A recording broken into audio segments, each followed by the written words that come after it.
cool. And I assume this is a recording space too, because I do see some baffles up in the corner there. Yeah, this is like a little listening room that I have with a couple. I got a Moog Sub 37 and a Roland and Nice. really nice studio speakers. And um, back on the record, we have a dream to not a dream. We'll make it a reality where we're going to eventually put out some live Petty material that Yeah. we've been doing and through the years. Yeah. through the years. And so that's part of what I've been setting up is to get ready to do a lot of listening because I record a lot of shows over all those years, and it's about finding ones that have what we have. There was thoughts of maybe donating all, we would donate everything to that, yeah. Mike Campbell's charity. Yeah, the Tassie Fund. Yeah, we'll right? do musicians. We'll do the. We have to. The dog charity and the various things, and both really Tom's charities and Mike Campbell's charities would be the right way to do it because it's really not about the money. It's about we have a lot of people asking us for material. And we're like, well, just go back to Tom's material, and they're like, well, but we want the way you guys do it live and your experience. And we're like, okay, so we're excited. That's a good place to jump in then, because that's one thing. First of all, watching you guys' videos, two things stand out for me straight away. Is one, the audio quality is better than most, let's call major acts that you get around. So that's super cool that you're taking those off the board. And I'm assuming then you're doing post mixing on there and balancing everything, which is super, super cool because that's that attention. There's no overdubs though. It's still live. Okay. But yes, that is what we're doing. Yeah. Oh man, that's a hot button topic right now, right? Playing to tracks. Yeah. Yeah. Right. Well, Def Leppard, man. I mean, does that whole thing anyway? But we're getting off topic there. But and then the second thing was just how good you guys sound, and it's not that facsimile approach to playing an artist's music. You're going out there, you're finding the bones of the song, and then you're playing it from your perspective, which I love. And I think that's probably where that comes from, right? Is people say, yeah, I want to hear Dan singing this song, and I want to hear the 3-minute piano intro at the beginning of Woman in Love, right? That's really, really cool, and that's a bit of value that you throw back to the fans. Yeah, I mean, I think we have this balance. I think what we say internally, it's sort of like 30% the studio, 30% live, and sort of the 30% of us putting our own stamp on it, kind of. And I think I mean it would be very on Tom to try to play exactly like Tom, and or to dress up like Tom, like a lot of bands do. Yeah, it'd be, hey, each to their own, but that's not what we're into. And I think their material evolved so well live. It's so interesting what happened with it live. I love hearing these later live versions, and so we'll take that as source material and go, wow, what are they doing here? Check out this great breakdown in Honeybee that Benmont plays on piano. They didn't do that a lot, but they did that during that one era. We don't yet, but it's one of my dreams is to say, hey, this is a really cool moment. However we interpret it, but it's a very cool moment. So is that a decision that you took really early on then? Dan, did you both start the band, or Dan was it? No, we actually, here's the story in a nutshell, is that I joined from a Craigslist ad. And the band was called Petty Theft. Start that way. I know, it's true. But this is interesting. So I joined this band as a utility guitar and keyboard guy. And they were called Petty Theft, but I didn't know what they were at the time. And I met them. And it was a mixture of about 7 or 8 Petty songs with covers from other artists and then original songs, a lot. So I joined the band. I passed the audition, and right, and then we did about 4 or 5 shows, and it was kind of, the singer was decent, but it wasn't the way I wanted it to go, and I felt like I was going to kind of get out, and but then I thought, you guys have this great name. And they had nothing to do with Petty, right? It was the logo was a guitar with a handcuff around the neck. Right. It had nothing to do with Tom Petty. I'm like, you guys got 8 songs. What do you think if we did a full-on thing? Let's just learn the rest of the. I think we had a special dinner with just a subset of the band. Where we then hijacked the band away from some of the other people. We kind of did, and nothing to take away how they were as musicians, but we asked when we came up with the idea to go, let's do this, the 3 of us, the singer didn't want to do it. He said, I really want to pursue my original stuff. And okay, so we auditioned a front guy because I wasn't thinking of it, and you weren't thinking of it at the time. We didn't know where we were going with it, or we needed something to look like them. We didn't know. Looked at like 4 or 5 people and just like, no, no, no. And then the drummer said, Dan, you're a singer. Why don't you try? Let's, really learn, about 4 or 5 and let's get together at my house and we'll play them. And so we did. And it worked out. They said, you're hired. Yeah. I said, really? Okay. And, I am a Petty fan, but I wasn't like a diehard Petty fan. So I had to really get into that music. And now, after 20 years of exploring him and the deep cuts of his songwriting, I mean, I really have come to just love and appreciate what he's all about, more than I ever would have thought I would have. So that was a neat thing. I mean, Dan, just to not, Dan was a lead singer in original bands for many years. He's a front man. He's been a front. Yeah. And I mean, you should, talk about, I mean, you have had some amazing bands and some amazing early. Couple that, well, it was a band called Frontline in the 80s and kind of like wanted to be a Toto kind of band out of Marin County. We won the Yamaha Soundcheck the first year they had this big competition in California. We were the top 6 picked to do this contest from Yamaha out of like 5,000 tapes, and we were picked. We went down to LA, opened up for Bruce Hornsby at the Santa Monica Civic with all these judges and Quincy Jones and Henley, and it was really exciting. Oh my God. Came in second place. Winner goes to the Budokan to do the international contest. But we got a lot of, labels and stuff and cards at the time we were there, and very exciting time meeting all my idols. And but it didn't pan out in the long run. And then the 90s was a band called East of Eden, not the British one, the 70s. And we charted on college radio in 97. And then did some touring college campuses and things. And then I kind of took a break after not seeing it go to fruition. We were close, but everything was really close, but how the industry is. Took some time off, had some kids, house dad for a while. And then I, wanted to kind of play again. So I put ads out on Craigslist and also answered, at ads on Craigslist. So that's kind of how it kind of retooled back in. And then this thing kind of fell in my lap, and then we just went with it. Thank Craigslist. Yeah, Craigslist. I mean, it really was. It's kind of crazy, but Well, I think, I think Dan does have this amazing voice. It's not it's no intent of trying to sound like Tom. Elements of it do. Yeah. But it's him. It's his voice. And I think, your Beatles experience to huge Beatles fan. Yeah. Huge Lennon vocal fan. Yeah. People don't talk about him as a vocalist enough.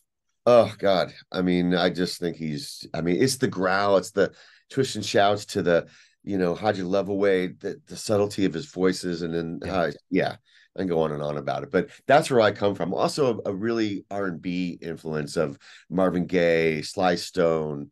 Those are the people I really listen to. Soul. Yeah. So that's kind of my influence for that. So I kind of throw that in there. It's kind of me. I might get a little busy at times at the band when we first started out to kind of, hey dude, just go, get the concept first, learn it, and then do your thing. And so I did. I took some good advice from Rory, our drummer at the time, to kind of like learn what he's doing and then change it. And I did that. So, but he plays, as you saw in some of the video, he plays upside down. Left. Man, it freaks me out, dude. It is. And I'm right-handed. Geez, and the reason being is that I wanted to be like Paul McCartney. When I saw them, and one of the questions here of your influences, saw them at Sullivan when I was about 4, and I noticed that his guitar was going the other way. Yeah. So ukulele in the room, and used to mimic the songs put on the record, Do She Loves You and Look in the Mirror and be a Beatle. And so I got used to the rhythm of Lefty, not knowing as a child that was upside down at all. And then as time, went on, I started to pick up a guitar and get serious about it. No one told me to turn it back upside down in my house. So I just kind of learned and became a songwriter because of that reason, is I didn't know how to read chords or anything, but I made them up in my mind. Yeah. What I thought was, D. I thought this was super. C major 7. I didn't know at the time, but here's this beautiful chord. So I was finding all that stuff out upside down. And upside down. So it's too late to go back. It's fun to watch him, and then like if I'm learning something and I'm watching him, it's difficult to try to read it. Even though I'm the bass player, it's definitely, it's like, okay, it's more about ear now, because I can't. hard to read it upside down. I think the break just makes it work. I mean, I don't know how. Now that guitar has to have the most pristine pick guard in the world, though, because it never gets downstruck, right? It's never hitting it. Yeah, and the top is awful on the other side because I bang the crap out of it. I mean, and also I can't like be a session player to read the charts that way. I can't play that in inversion at all. But I can do stuff that other things can't do or the people can't play. The top end and what works on rhythm. So it's it's unique and it's me. I mean, when we're learning some of the, when he's learning some of these interesting acoustic with capos, there's definitely he's like, all right, that I can do, right? And that I have to do differently because I can't get those certain notes to ring constantly. Wildflowers, there's a top G that he holds on it through the progression, and I can't do that. Yeah. So it sounds like, let's see, just give you an example. It's like it would be, and this note would stay all the way through, but I have to go. Yeah. Right. Instead of going, and this note stays all the way through it. I can't do that. So, but it's it kind of works. But I think that what that does though is it gives the way that you're performing these songs personality, which is what the Heartbreakers were always about, right? I mean, that again, as a music fan, it's the same thing when you go see a band and they're great. They play the songs exactly like they sound on the album. Well, then why would I pay music to go see them? I'll just stay home and save the headache of getting dressed up and going out. I want to see a performance. I want to see someone sing from the heart, play them the way they play them, and mean it. So I think that's the success of this band for 20 years. Is that that it comes from the heart. People that say it after a show, they say, "You guys, you have Tom Petty's essence. It's not necessarily you sound like Tom Petty, but you have the energy and the essence of what the Heartbreakers were all about as a band." You're also a really good band too. Really, really tight. Because that's I'll just fanboy with you, Django, for a second. Like that rhythm section is spot on, my friend. It's amazing. Oh my god. Oh, right on. Yeah, I mean, we, there's Adam. Adam. He uses the nickname Bagel. Adam Berkowitz. He's an incredibly solid drummer, and there's a whole element of. I mean, there's also the element of between Ferrone and Stan's drum styles around which one played swing slightly different. But I mean, Adam puts a kind of a swing in what he's doing, and it's like I'd almost call it a blend of both, maybe. We're a little funkier. I think that's I would say part of his musical background. He was an engineer and a producer of a lot of different styles of music, and that's inside his drum style as well. Yeah, we played with Steve Ferrone. He sat in with us. I saw that. Yeah. So the cool thing is, though, I noticed is that, he really, it's a different feel from what we do. So when we did the 4 or 5 or 6 songs, you have to adapt to what, the real Heartbreaker is doing. Yeah. It's a trip because it's like, wow, and a little slower, we're a little edgier, things like that. But, I love both of them, and what a thrill it was for have that beast up there playing.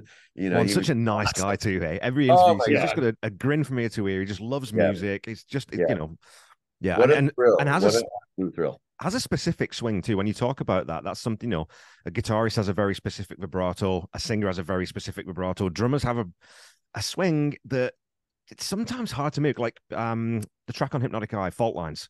I can't get that bossa nova thing that he's doing on the ride belt. I know the notes, but I can't play it like Steve Ferrone plays it because I can't quite get that swing right. So it's which is frustrating, but also you think, okay, well, I'll give him that.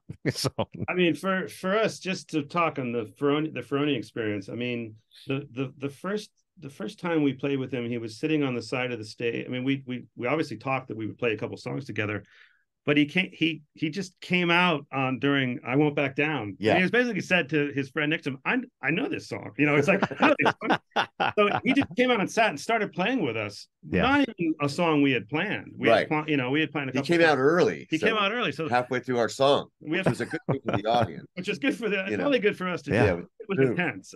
But there's 2 drum sets next to each other, and it's Adam on one, obviously Steve's kit.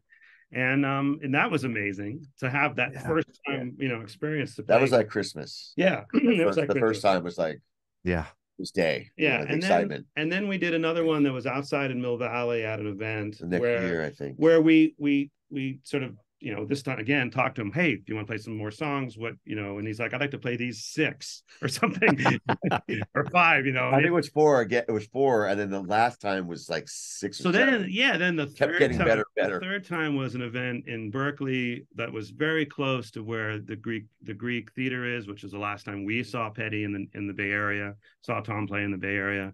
So it was, it was pretty moving moment, and it was after he had passed away, and that was like, we laying out these songs with him, and he's like, well, Steve, what do you want to play? I mean, it's up to, and so he picked a lot of songs, and that again is pretty wild. Playing "Good to Be King" with Steve Ferrone. Oh man, yes, these were his favorites. Yes, yeah. So, which was like amazing. It's so cool too that like Ferrone is, he's a session drummer. He's played with everyone. He was going out on tour with Mayer, and that obviously got COVID, and that got short-lived. But he doesn't need to keep going out and playing these old songs. But you can tell that it's because he really genuinely loves them, and he probably misses playing them live, right? So any opportunity he gets to come out and play with people he knows, and obviously that's the other thing as a good testament to you guys' ability is he's not going to come and sit in with a band who can't play, right? So he's not. No, it was the icing on the cake for the experience of being in a tribute band and starting out in small bars and lining up with a breaker. We're looking up, and he's sitting up on the balcony, and he watched our whole set, which is already so cool. So it's made our drummer a little nervous, but but I never got to play side to side with him on a bunch of stuff. So that was great for Adam to do too, because Adam, knew that he's such a world-renowned player too. Absolutely. So. Cool. And Adam, actually, I arranged at one point. Adam uses one of those Steve Ferrone Black Beauty snares as his main snare. So that he's had that snare for quite some time. One of those Gretsch snares. It's great. So beautiful instruments. So how was the rest of the band put together? Because you've got Monroe, Adam, Michael, and Stephen fill out the rest of the band. I mean, it's 6 like the Heartbreakers. We, I'd say, we have sort of Michael Pappenberg on stage left playing slide guitar and regular lead and rhythm, and he's like a secret weapon. He's a monster slide player, which is pretty important to do in some element. Mike Campbell is such an incredible slide player. And then we have Monroe on stage right, who's playing a lot of the more dirty Mike Campbell kind of leads. So we have this really neat balance where they get to trade off. Right. I mean, we even will do things like in the American Girl solo, we'll actually have one guitar play half of the solo, and Monroe will finish the solo because there's 2 different sort of element styles happening in it, and it just makes it a nice show, and it's fun for them. So we'll do things like that. And then we have, Stephen, who's been, we call him the new guy, is that in joke. It's Ferrone, but the reality is he's been around 6 years. Out of and 20. He's the last. He's the youngest. He's the youngest member. But, he's, so then with bass, and I would say there we are 6 with Heartbreakers, like the Heartbreakers. The 2 from those days of bars, and, we played everything from a country bar, with boots. 90 million cowboy boots on the ceiling with dust that would that you needed to go to a hospital afterwards.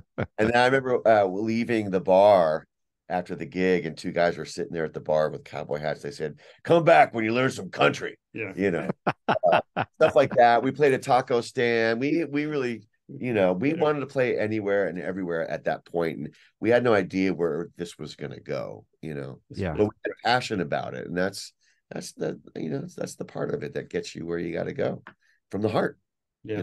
I think we're doing a lot of Monroe and I we're in acoustic trios. We do a lot of vocal work. So, and obviously with Dan doing, from Beatles perspective and everything else. So we love doing a lot of vocal harmony. There's a few songs we probably do a bit more vocals on stage than even what Tom would do, even though they had great vocalists. They did. We had some 3-part. We had some 3-part. Monroe adds 3 parts of some things. Just stuff that we like, that we feel like, hey, this would be kind of fun this way. But we love. I love doing background. Love doing interesting background harmonies. I think it makes the show have that extra icing that really is enjoyable for people to hear when you have vocalists that pull it off. For sure. Django's my harmony guy to most of the vocals I do. So Monroe comes in later, and then when they're doing backgrounds, they do it together. But Django and me have been singing for 20 years now. And he's like the McCartney to my Lennon on that stuff. So thanks, man. Well, and you sort of got lucky there too that your voices work together, because even if you're a really good harmony vocalist, sometimes voices don't quite That's mesh. true. And Tom obviously got very lucky with that as well. Yeah. So was that sort of when you heard that, it's like, oh, yeah, that works. This is gonna work. Yeah. We were, I think, in that, I'm going to say that little, the dinner we had where we absconded the band from the rest of the other guys in 2003 or 4. I think 2005. I think we jammed some Beatles, and I think we jammed some other, and we were finding our way as new, musicians. We even did I Need You because of Petty doing it at the George concert, right? Which was 2002. So that actually was part of our, because I love the Beatles, that was brought in. And the harmonies to some of the stuff was great, and the oohs and ahs and all that. So, there's that correlation between the two. Beatles to me and Petty, and Petty was a huge Beatles fan, and so it's great. Well, of course, they changed the world, right? So when you come and make this decision, though, that okay, Petty Theft is now going to be a Tom Petty tribute act, now you've got to sit down and learn, like you said, quite a lot of songs. Did you find that it? So, because what I found doing this podcast and really digging into the music in a deep way is, at first glance or first listen, Tom Petty and the Heartbreakers can seem, oh, that's pretty simple. But when you really start deconstructing it, you think, oh my God, there's a lot going on here. And it's really, really interesting, and it's quite complex. So how was that process of kind of getting a grip of that? I mean, it's true that there are people that go, oh, I'll just start a tribute band, and Petty's really easy. I'll just do that. I got to tell you, when you go see a live band, no matter who it is, if you can tell real quick whether it's right or not. So, and Petty's definitely that. Like, you could say it's 3 chords, but boy, if it's not really with that subtle, character and icing and energy around it, it doesn't sound good. So you can see it in those bands. You can hear it that they're not listening. Yeah, they need listening. They're not putting down, the parts. We call the spokes of the wheel. Really, I mean, that's kind of, that music is is simplistic, but it is not. There's times, when it's like you really gotta listen to parts and what makes it really work. I mean, we're still. We're still learning it. Definitely. Yeah. I'm always relearning bass lines or rethinking about stuff or hearing. I mean, remember, I've got Ron Blair to listen to, and I've got Howie to listen to, and the different ways that they played, and the different and the things they played, the same, and the way that they play versus how I learned to play, and what my So I'm always going, wow, this is how they do it. Or that special line you pick up from a live tape. You go, hey, listen to this. I'm like, that's great. That's there's a lot. So there's definitely a lot of that keeps evolving. I mean, how did we, to your question? I mean, I think we sat and we rehearsed a lot. We learned, and we just kept learning more and more material. And we didn't sound that great in the beginning. I'm sure. I know it. And we've heard it. We've heard tapes, early tapes. But we kept doing it. But we had a lot of players. We had till we got to the actual lineup, which has been from 2008 or 9. Right. Those first 4 years were like people coming in and out. Yeah. Except for me and Django and the drummer. He finally left, and there was a point where after about 3 or 4 years, right? Drummer's like, I kind of want to move on from this, and let's take a little time off. And we did. And I also was thinking to myself, do I want to pursue this? Do I want to kind of, I'm not sure. And then this new tide of positivity came in, and Monroe, and because of your friendship, Monroe, and Adam, he brought Adam in, and then this other guy, Chris Collins, who's amazing guitar player, keyboard guy. And I was playing keyboards as we were a 5-piece the first 3 years.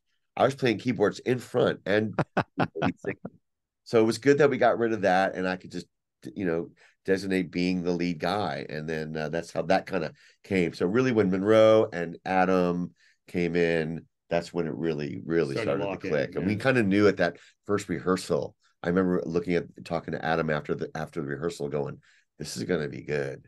Yeah, we kind of knew, but we didn't know exactly what, but we said this is going to be something. It was a really good feeling.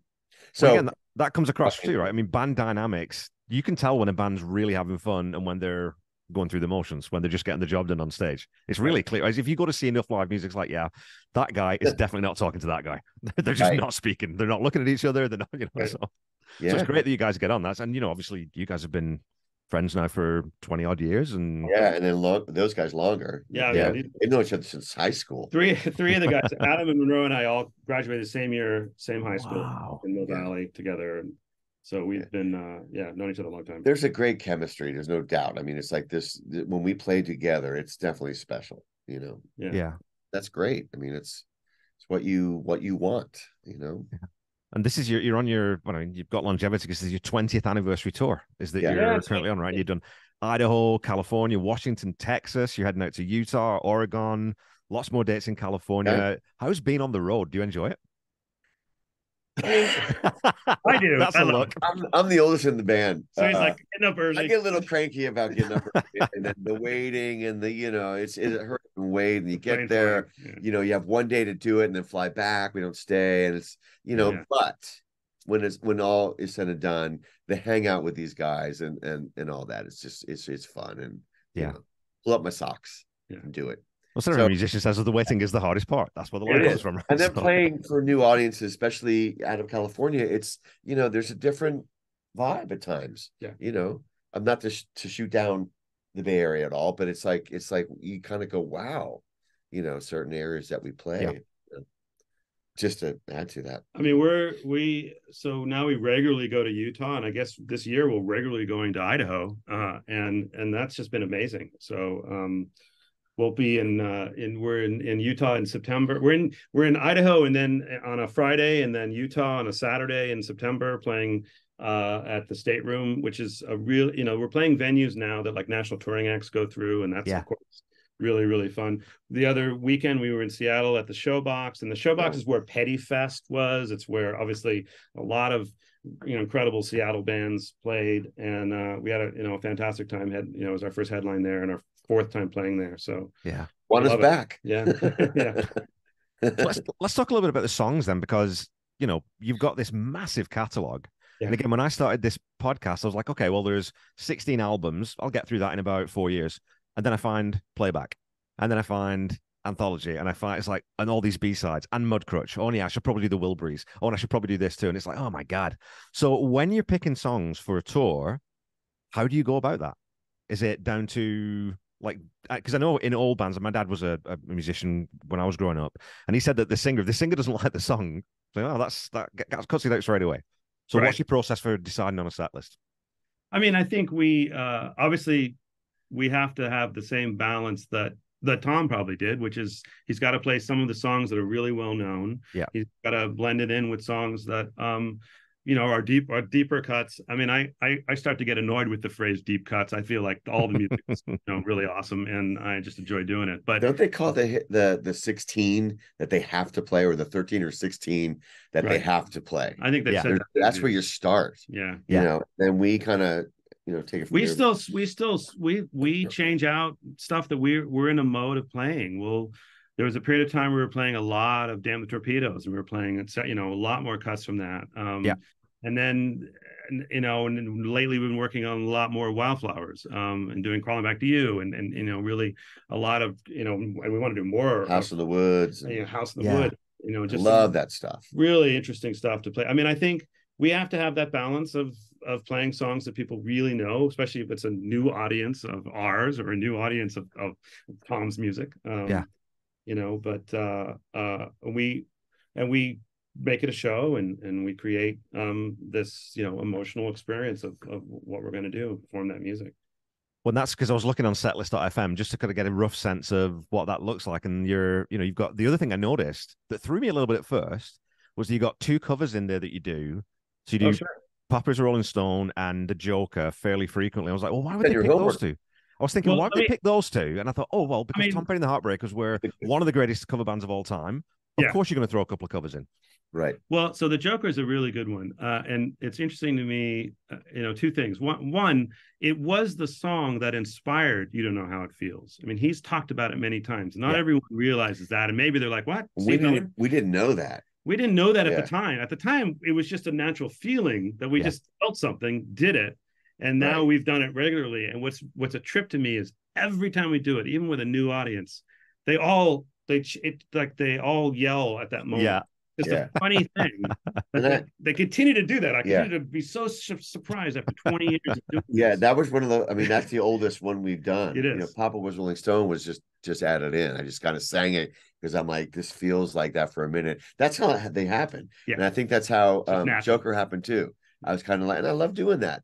And I feel, and I think that most of us feel this way, is that even in a petty show, you want to just take them out just for a minute. Yeah. Just get them out of that, and a little entertainment there, but respectfully, and it's entertainment, and it's, it seems to work. We won't do anything more than that, but that's super cool. Yeah, no, and you do the Joker after You Don't Know How It Feels then, right? Because you can lead basically straight into it. Is that kind of the set list? It sort of happens when you come see a show, Kevin, you will eventually know.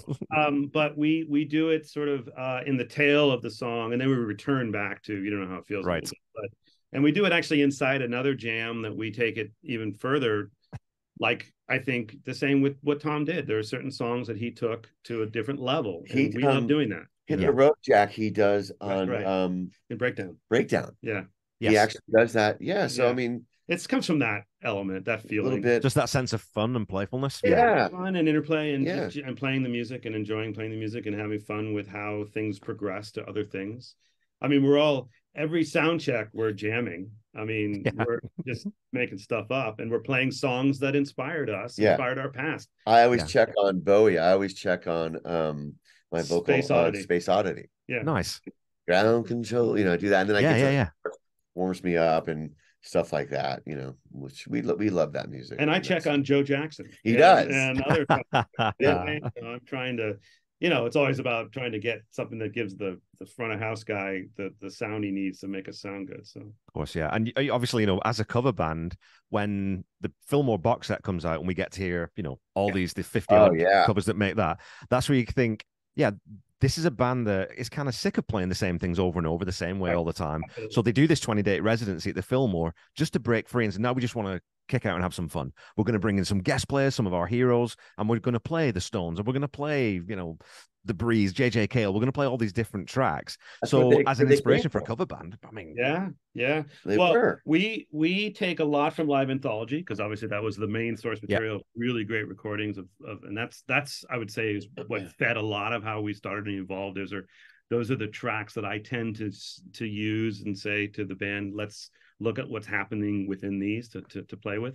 I went to the Fonda show, several of the Fonda Theater shows, when he was doing that short run. Nice version he did an East Coast and a West Coast version of that same idea, what he was trying to do at the Fillmore at the time. Well, he did it at the Fillmore twice, actually. Yeah. So it's great when it was great when they get to explore the music and not play just the hits. And I know they loved it. They thrived on it. And that's why we do Go Down to Georgia. Yeah, we love driving down to Georgia. Georgia. We do. We do a lot. We keep finding more. I mean, we will continue to find more. There's a lot to do. There is. Well, and it's all good. And it's all good. Great. That's the other thing that when I started going back and listening to this guy's discography, it's like, that album's good. That album's solid. This album's great. Then you get to Wildflowers. It's like, oh my God, one person wrote this record. And then even so, I've always said that the thing that separates Tom from his contemporaries, maybe like Bruce or even Dylan, is that once he got to that stage where he could have gone into greatest hits mode and just toured off the back of his greatest hits, he then puts out a blues album. He does Mojo. He then puts out Hypnotic Eye, which is, this is a guy who's still, his trajectory is still upwards as a songwriter and as a musician, which is pretty incredible for a guy that age and a sort of a band like that, right? Yep, absolutely. Yeah, absolutely. I mean, all that was there's songs off Hypnotic Eye and off of Mojo. I mean, we were doing I Should Have Known It for a bit. Yeah. We love playing that. The challenge with this is that they had a lot of guitars, and I Should Have Known It was played in a step down, in a one whole step down tuning, which would mean we would have to then also have those guitars. And there's just so much we can carry while we're running around. I love singing that song. But he loves doing that song, and I do. love doing that song. And you know what? We did actually put in Black Dog because it was just the end of it. It works Nice. after the fill that they do. That riff is just the end of the song. Just that was Jimmy Page influence. Mike talks about it. He's playing on that incredible Les Paul he picked up that influenced that whole album. Was this very rare Les Paul. We've only done that one maybe 2 shows. Yeah, because of that. But I absolutely love it. Yeah, but I was looking through the list too, like Night Watchman. I love that song. Again, you talk about deep cuts that people forget about. It's beautiful. It's such a cool groove. Yeah, it's. I hate to say this, and they hate when I say this. So for me, that song, it reminds me of Grateful Dead influence. Yes, it has kind of feel the percussion thing going on. It's just very kind of deadish. And he was very Jerry Garcia influenced. So I could totally see that too. Well, he absorbed all those things, didn't he? Like you could see he was just such a student of music, and it all comes out. But it sounds like Tom, Yes. Yeah. No, definitely. I love there are songs that I've got to pitch to these guys. I want to do "Waiting for It Tonight," the one that has the Bangles doing the background, which we do our own way.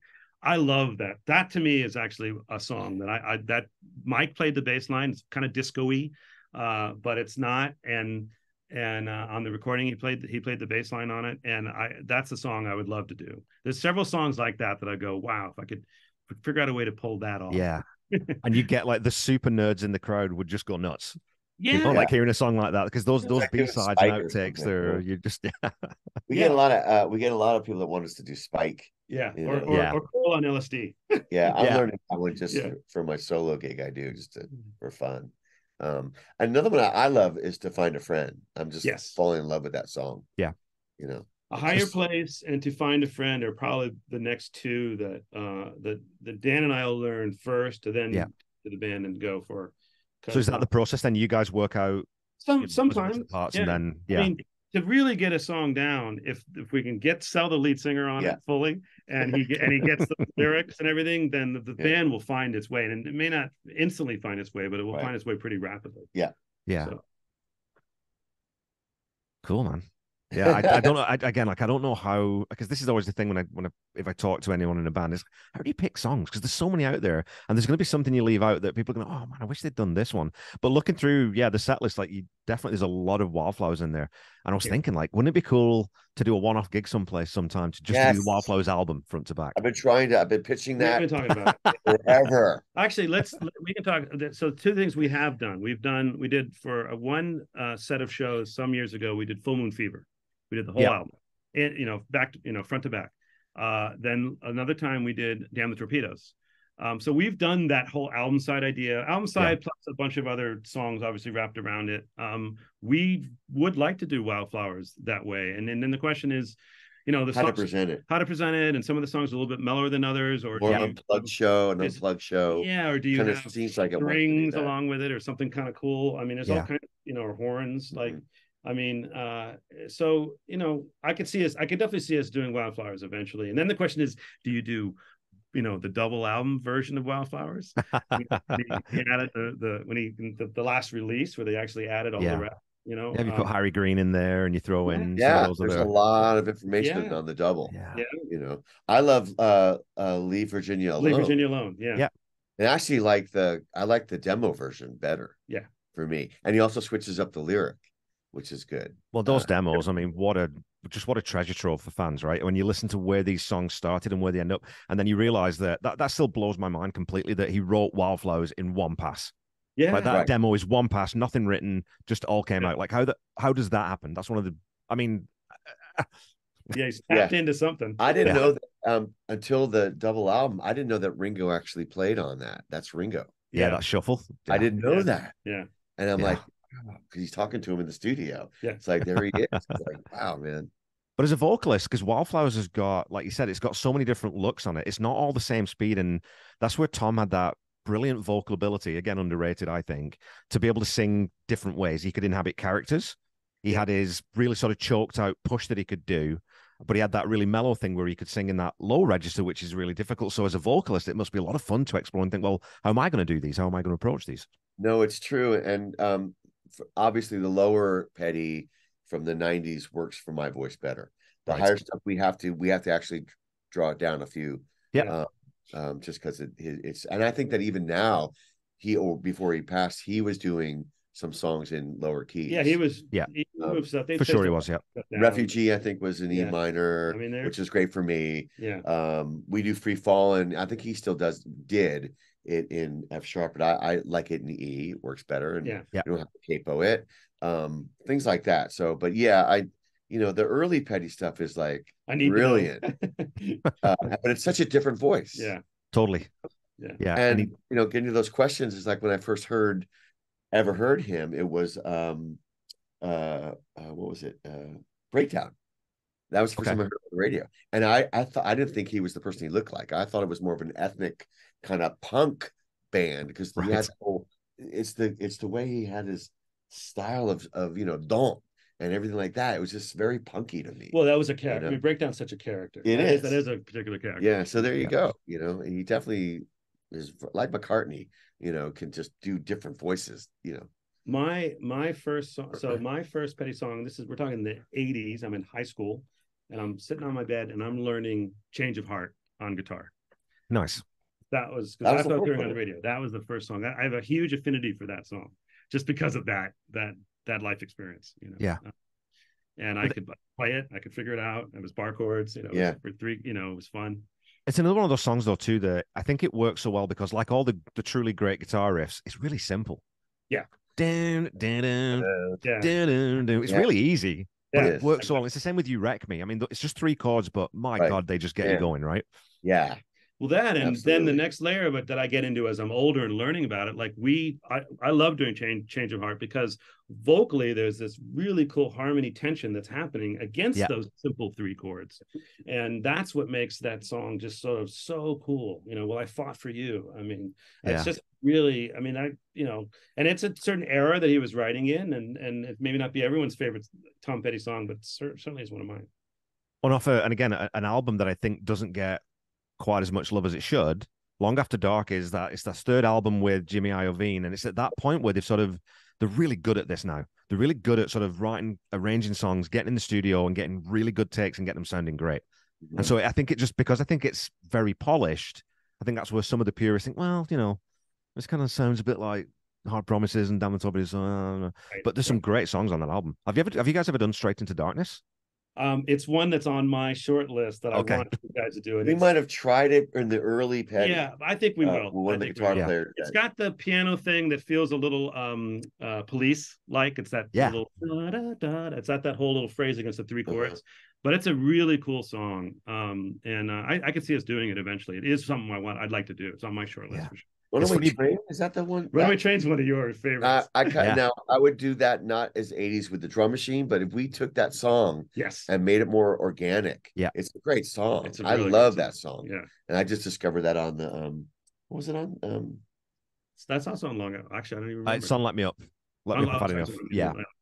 But I didn't know it till the greatest on the not the anthology. I think it's not on anthology. No. Maybe you just sent it to me. I sent you some. I found a couple. I love this thing, man. I love this song. This is totally me. I found some live versions where it didn't sound like their studio track. It doesn't have the synth parts are slightly different. Right. And I was like, that's how we want to do it with that edge. Yeah. Right. And then Mike Campbell did he sort of did like a solo version of it on an Instagram thing like last year. I was like, that song, we should do that song. I love those videos when he just gets super technical about, this is how I constructed this and this is how I did this.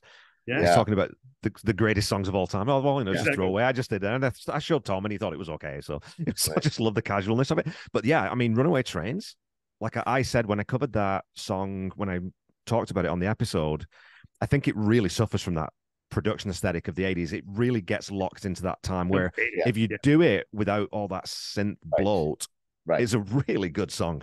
Really clearly song. I'm going to have to listen to that episode of your podcast now that we know what we're talking about, because now I'm intrigued. We're pitching that to the band now, man. Yeah, we're in. That'll be the... But it's also funny because you mentioned the piano bit on Straight Into Darkness. Yeah. And that's the thing I mentioned when I covered that one. It's like, that's King of Pain.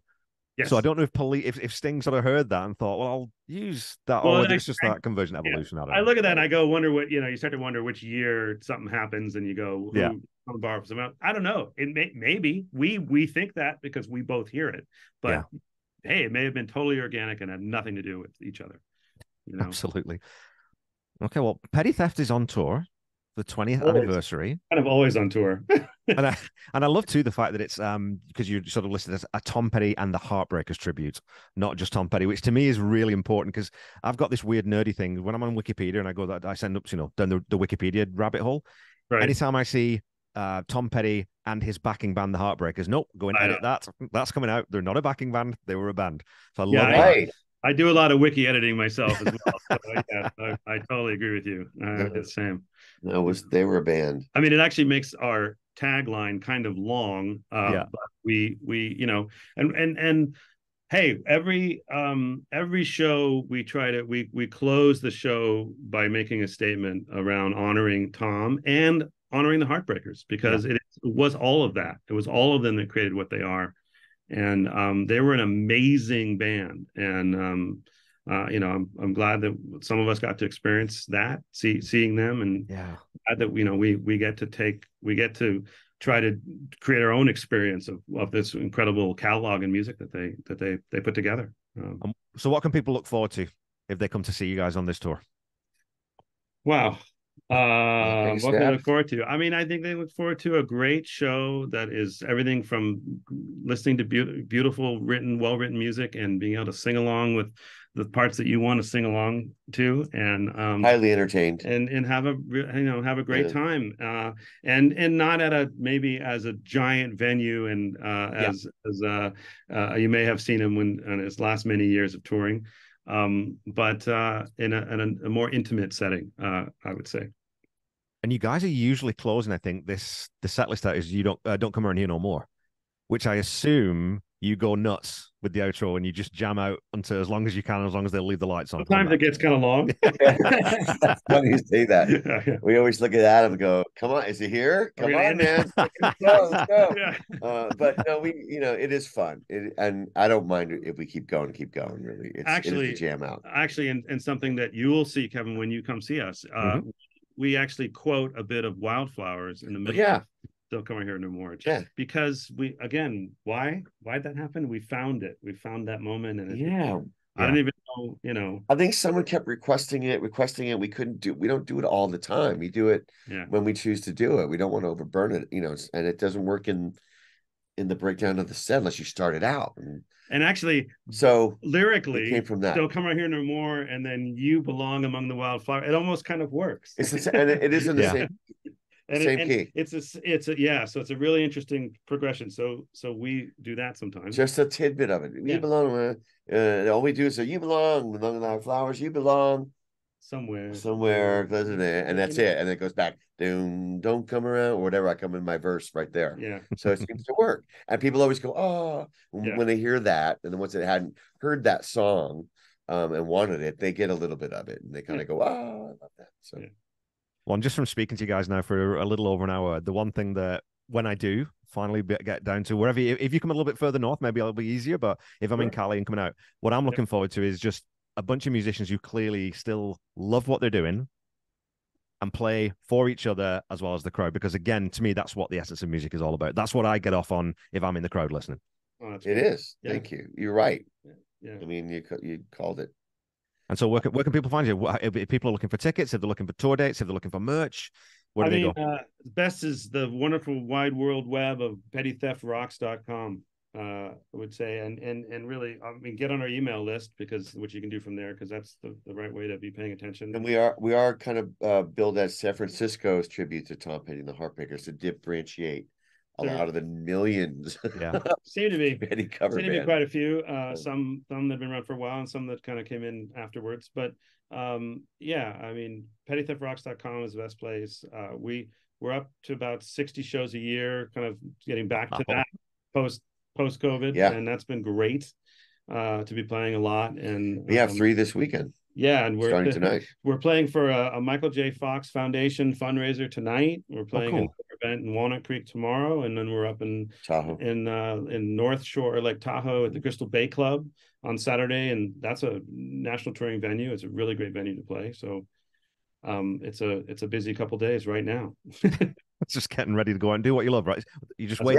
All you do is waiting to get on stage and enjoy. That's right. It is the hardest part. Yes. Yeah.